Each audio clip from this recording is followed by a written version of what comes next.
Bonjour et bienvenue dans l'invité de l'économie.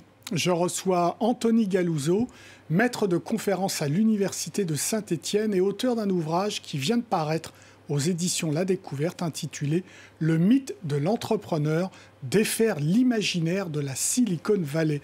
Bonjour Anthony Galouzeau. C'est quoi alors ce mythe de l'entrepreneur, cet imaginaire ?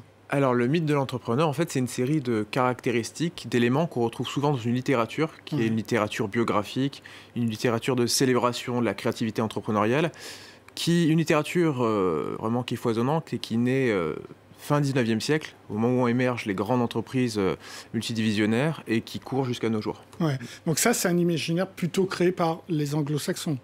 Oui, alors... il s'étend au-delà, mais dans le cadre de mon ouvrage, effectivement, pour garder une espèce de cohérence interne, je me limite à des études de cas américaines. Ça me semble aussi cohérent de notre point de vue, puisque nos célébrités entrepreneuriales sont les leurs, en fait. Ouais. Alors, dans ce mythe de l'entrepreneur, d'abord, il y a l'idée d'un génie, c'est ça ? Il faut un génie. Oui, alors effectivement, on est sur une conceptualisation de l'économie dans cette littérature populaire, dans des biopics, dans des documentaires. Dans la presse. Dans la presse, effectivement, Time Magazine, par exemple. On est en fait sur une représentation de l'économie qui est très incarnée. C'est-à-dire que l'économie, les marchés, ce ne sont pas simplement des entreprises, ce sont des entrepreneurs qui pilotent des entreprises telles des bolides, en fait, qui sont seuls aux commandes et dont la volonté vraiment se traduit concrètement dans les mouvements du marché. Comme Jeff Bezos, qu'on voit. Oui, effectivement. Et alors ça, c'est quelque chose qui court tout au long de l'histoire américaine et l'histoire des célébrités entrepreneuriales, des célébrités, l'histoire des médias. On avait déjà, fin 19e siècle, Carnegie, Rockefeller, Edison, etc.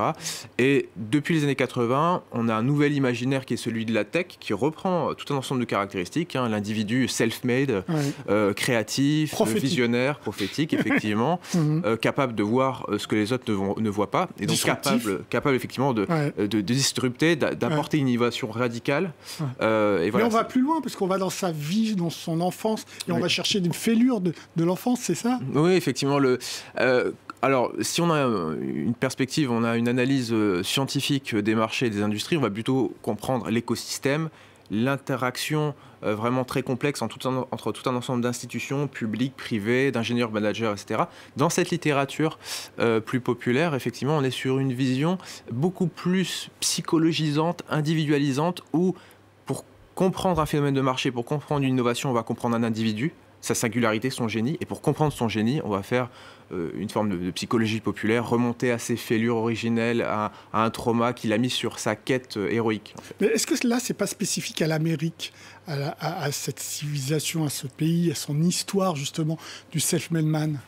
Ça a beaucoup à voir, effectivement, avec leur histoire nationale, avec leur pacte... fondateur en fait, la démocratie américaine, la démocratie jeffersonienne qui ensuite a dû se réinventer à travers la révolution industrielle, mais à travers le soft power américain, en fait, comme je l'ai dit, ces idées sont aussi les nôtres. On retrouve cette même combinaison d'idées dans différents contextes nationaux. On a Branson en Grande-Bretagne, on a eu...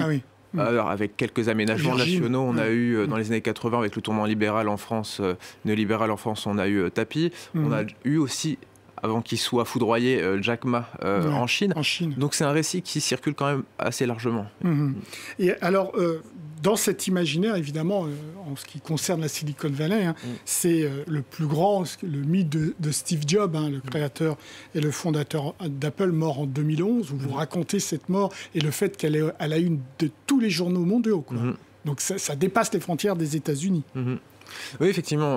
Et là, on voyait clairement s'exprimer le mythe de l'entrepreneur, puisque que ce soit des politiciens, des personnalités de l'industrie culturelle, des sportifs, de quelques pays que ce soit, on avait toujours les mêmes éléments de langage qui revenaient. C'était quelqu'un de créateur, créatif, génial, visionnaire. C'était toujours les mêmes caractérisations, en fait. Alors, avec l'affaire de... Holmes, Elizabeth Holmes, donc la fondatrice de Theranos, qui est en fait une grande escroquerie, voulant montrer qu'on pouvait détecter toutes les maladies avec une goutte de sang, etc. Est-ce que le mythe s'effrite pas un peu ? Alors, on me pose parfois la question aussi par rapport à Elon Musk, qui est très critiqué depuis 6 mois, 1 an pour son rachat de Twitter. Moi, je ne pense pas. Il y a une très grande constance, en fait, et je l'explique de manière... superstructurelle, si vous me passez l'expression, c'est-à-dire que c'est en fait il y a un rôle idéologique de cette narration, c'est-à-dire ça vient justifier des inégalités de richesse et de pouvoir, des asymétries de pouvoir extrêmement importantes. C'est-à-dire que, en fait, les premières célébrités entrepreneuriales qui entreprennent leur célébrité, justement, et qui se racontent à travers un storytelling assez élaboré, Rockefeller, Carnegie, ils émergent fin 19e siècle, au moment où on a justement la concentration de capitaux à travers des entreprises particulièrement puissantes qui vont vraiment dominer des industries tout entières. Et en fait, il faut légitimer cette mutation du marché, hein, selon l'expression consacrée, hein, on passe de la main invisible du marché à la main visible des managers. Donc cette concentration de pouvoir, cette mutation du marché à travers ces grandes entreprises vraiment tentaculaires, extrêmement puissantes, que dirige et que possède une élite privilégiée, il va falloir en fait essayer de légitimer la chose. Et donc on va héroïser les possesseurs de ces entreprises, ces gouvernants économiques, en fait on va les héroïser. Et du coup anonymiser les autres, parce que évidemment sans ces salariés, Steve Jobs n'aurait pas créé Apple. Oui, effectivement, dans cette littérature c'est très intéressant, il y a une espèce d'inversion absolue de la façon dont on conçoit la valeur dans d'autres types de littérature, comme par exemple la littérature socialiste. Dans la littérature socialiste, vous avez un patron qui est là pour exploiter la force de travail de ses employés. Et donc, c'est les employés qui créent la valeur. Dans cette littérature, c'est rigoureusement inverse, c'est-à-dire que vous avez des employés qui ne sont rien, qui sont proprement parlé stériles, sans le génie et la vision d'un entrepreneur qui vient les animer, en fait. Et ça, c'est très et ça, très vous n'y croyez pas.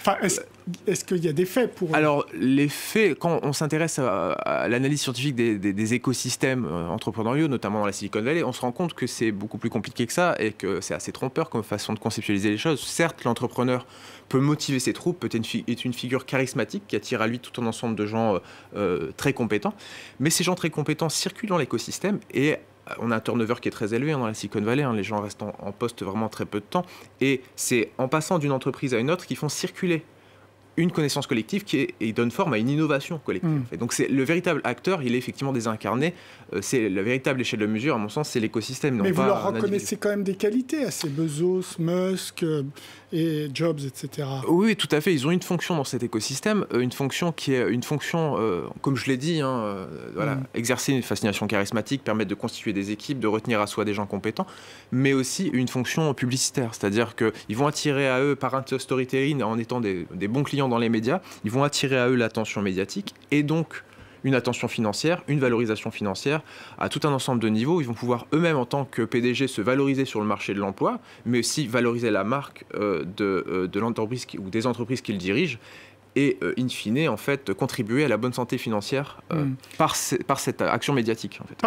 À travers le débat sur l'intelligence artificielle, est-ce qu'on ne peut pas aussi les voir comme des apprentis sorciers, parce que même des Elon Musk appellent à des pauses sur ces recherches-là. Oui, alors, le problème, c'est que si vous faites une analyse vraiment fine de tout ce qu'a dit Elon Musk, il a dit beaucoup de choses, il a dit énormément de... Alors, une chose et son contraire, vous voulez dire. C'est ça.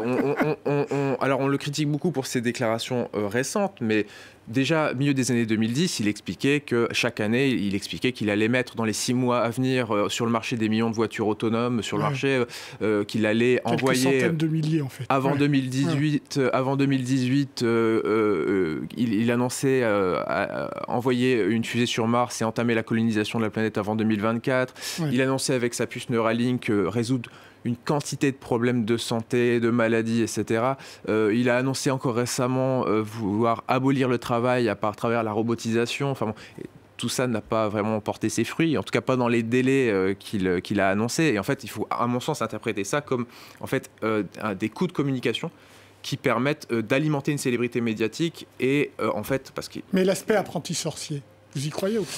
Bah, je trouve pas véritablement. Enfin, ça alimente une espèce de grande discussion médiatique, ça amuse, ça vend du papier. Oui, mais ça pas de fond. Mais je vois pas en quoi c'est parfaitement opérant. Pour moi, encore une fois, la direction qu'on prend à un niveau technologique et à un niveau économique, elle se joue beaucoup plus à un niveau politique et à un niveau d'écosystème, encore une fois. Vous avez vu l'impact de ces mythes et de ces grands entrepreneurs. Quand en France, le président, chaque année, à travers l'opération Choose France, les reçoit. Donc cette année, il a reçu Elon Musk. Ça a un impact direct sur nos conceptions à nous aussi. Ça a un impact direct, effectivement, sur nos conceptions de l'économie. Encore une fois, ça va, en fait...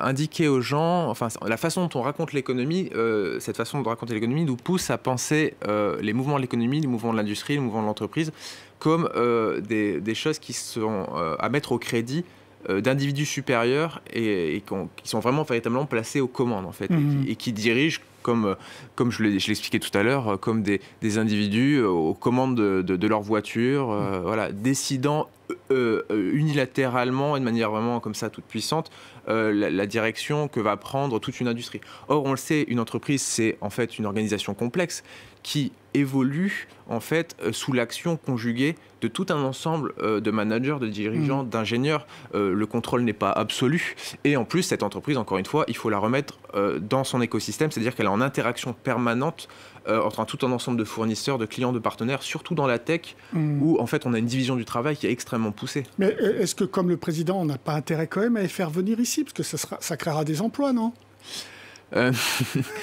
Alors, créer des emplois, en fait, ce qui est déterminant en termes de création d'emplois, ça va au-delà, à mon sens, de faire venir tel ou tel individu qui serait créatif, qui serait plein d'idées, etc. C'est créer des emplois, il faut maîtriser les chaînes de valeur, il faut maîtriser les brevets. Enfin, voilà, il faut penser un peu plus en termes de hard power, à mon sens, que de soft power. Là, pour moi, tout ça, enfin, après, c'est pas mon sujet, hein, la communication politique et ce que fait le président, voilà, c'est pas mon expertise du tout. Mais de loin, de là où je suis, ça me ressemble beaucoup plus à des coups de communication qu'à véritablement quelque chose qui est intégré dans un plan de développement industriel, dans un plan économique. Merci beaucoup Anthony Galluzzo pour vos réponses. L'invité de l'économie est terminé, évidemment. Vous pouvez retrouver cette émission sur france24.com, sur nos réseaux sociaux et bien sûr sur nos podcasts. Au revoir.